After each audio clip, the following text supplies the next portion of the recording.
اور ان کی نفرت اس شہر کے ساتھ ظاہر ہوتی ہے، چاہے یہ حکومت ہو پی ٹی آئی کی یا پچھلی نون لیگ کی ہو یا پیپلز پارٹی کی ہو۔ اس لیے سارے شہر ہمارے شہر ہیں، لیکن ہم اس شہر میں رہتے بستے ہیں، ملک کی معیشت کا پہیہ چلاتے ہیں۔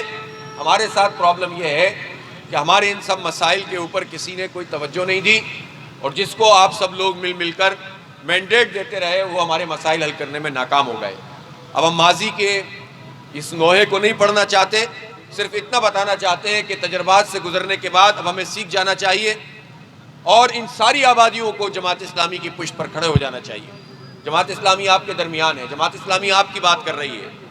یہ جلسے جلوس ہو رہے ہیں اور کسی کو کیس کا مسئلہ ہے، کسی کو اپنی دکان چمکانی ہے۔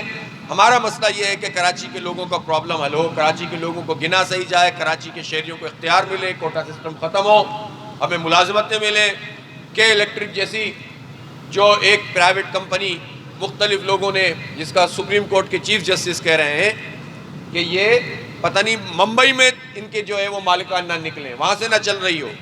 جب سپریم کورٹ کے چیف جسٹس یہ بات کریں تو آپ سوچ سکتے ہیں کہ کتنی خطرناک بات ہے۔ چور ہے، چور ہے، چور ہے، چور ہے، چور ہے۔ لیکن جو وہ چوری کر رہی ہے تو اس کو سپورٹ تو حکومت فراہم کر رہی ہے۔ عمران خان صاحب کسی چور کو اپنی معاشی ٹیم کا حصہ انہوں نے بنا لیا، عارف نقوی کو۔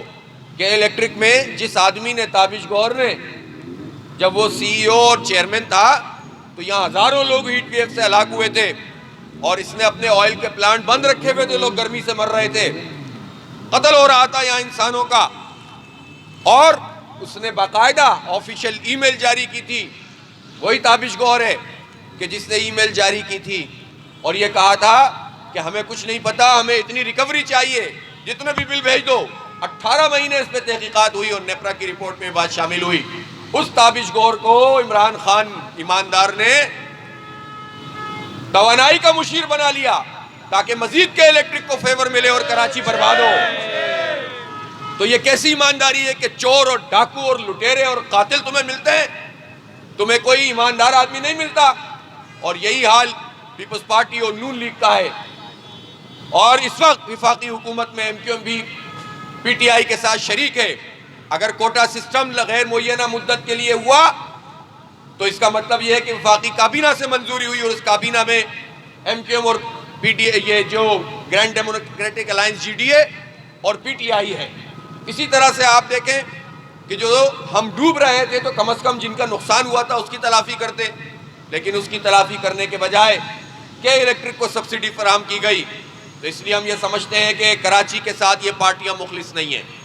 میں ان تمام لوگوں کے مخلص ورکر سے کہتا ہوں، آج شاہ فیصل کالونی کے اس اہم ترین چوک کے اوپر کہ آپ کا اصل پلیٹ فارم جماعت اسلامی ہے، جماعت اسلامی کے الیکٹرک کے خلاف سڑکوں پہ موجود رہی ہے، جماعت اسلامی آپ کے حق کے لیے ریفرنڈم کر رہی ہے، جماعت اسلامی اپنے ایجنڈے نہیں عوام کے ایجنڈے پہ بات کر رہی ہے، اور آپ سب ہمارے ساتھ تعاون کریں گے تو انشاءاللہ جو ہمیں خیرات نہیں چاہیے، ہمیں حق چاہیے، اور حق وہ ہوتا ہے کہ جو اگر کوئی نہ دے تو پھر اس کو چھین کر لینے کا ہمیں سلیقہ آنا چاہیے۔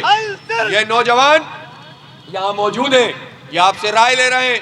22 تاریخ کو انشاءاللہ ادارہ نور حق میں سب یہ ڈبے اور اپنی رائے لے کر آئیں، اور وہاں پر ہم گنتی بھی کریں گے، اور بڑے پیمانے کے اوپر جو ہے وہ رزلٹ بھی اناؤنس ہوں گے، اور اس کے بعد آئندہ کا ہم لائے عمل بھی طے کریں گے، اس کا اعلان کریں گے۔ میں ایک مرتبہ پھر آپ لوگوں کو مبارکباد دیتا ہوں کہ آپ عوام کے حقوق کے لیے سڑکوں پہ نکلے ہوئے ہیں، گلی گلی جا رہے ہیں، چوک چوراہے پہ پہنچ رہے ہیں۔ 2 دن آپ کے پاس ہیں، کوئی دکان نہ چھوٹے، کوئی گاہک جو یہاں آتا ہے وہ نہ رہ جائے، ان سب سے رابطہ کریں۔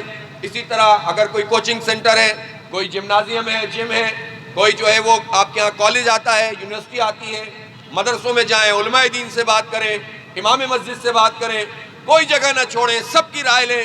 تمام کراچی کے لوگوں کی رائے کے ساتھ انشاءاللہ ایک مینڈیٹ ہمیں ملے گا، اور اس مینڈیٹ کو لے کر انشاءاللہ تعالی ہم کراچی کے حقوق کی ایک جو ہے وہ حتمی جد و جہد کی طرف جائیں گے۔ بہت شکریہ، وآخر دعوانا الحمدللہ رب العالمین۔ جماعت اسلامی کراچی کے جیسے کہ آپ نے سنا اس وقت کراچی جماعت اسلامی حافظ نعیم الرحمن صاحب نے خطاب کیا۔ اس وقت جو ریفرینڈم چل رہا ہے کراچی کے حق کے لیے، حق دو کراچی کو، ریفرینڈم کے حوالے سے انہوں نے خطاب کیا۔ تو ہم بھی عوام سے اپیل کریں گے کہ آئیں اپنے حق کے لیے ریفرینڈم میں اپنا ووٹ ڈالیں. پھر ملیں گے ایک نئی ویڈیو کے ساتھ. شیئرس آف عثمان کو ٹیم کو دیجیے اجازت. کیمرہ مین عبد الرحمان کے ساتھ پاکستان زندہ باد. اللہ حافظ.